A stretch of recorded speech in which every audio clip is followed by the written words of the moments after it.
Goeiemôre almal, wees gegroet in die wonderlike naam van Jesus op hierdie geseënde Vrydagoggend en baie dankie dat ek met julle 'n woord kan deel vandag.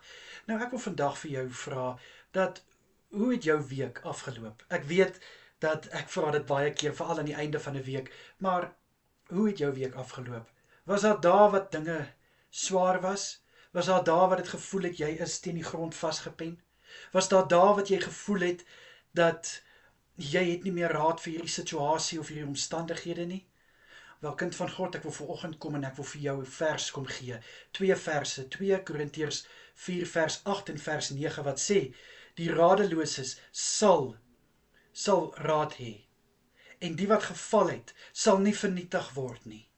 En so kan ek aangaan. Jy wat voel, jy het geval en jy kan nie opstaan nie, jy sal weer opstaan, my boetie en sissa.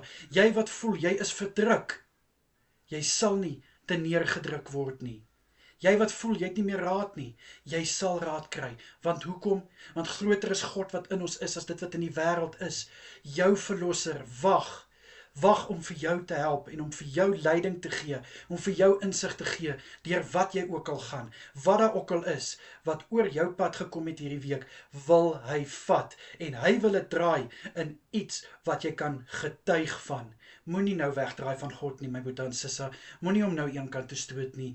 God is daar, hy is met jou, en hy wil vir jou deursettingsvermoë en uithou vermoë gee. Hy wil vir jou wys, jy's nie alleen nie, want jy is nie alleen nie. So mag hierdie verse vir jou bemoedig, en ek hoop van harte hierdie woord kan vir jou bemoedigend wees, want ek weet, dit is nie lekker as dinge oor ons pad kom, wat ons laat voel, ons kan nie meer opstaan nie, of soos jy het net nie meer raad met sekere mense, of sekere situasies of omstandighede nie, maar die koning van konings, die Alfa en die Omega, sal vir jou die raad gee wat jy nodig het.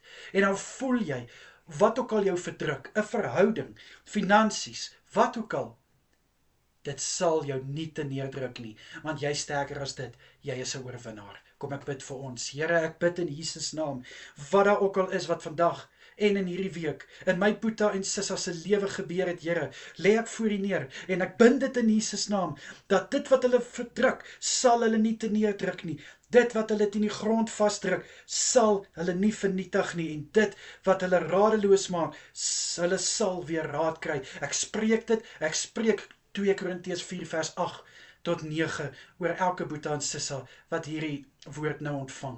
Asseblief, Here, in Jesus Christus naam. Amen en amen.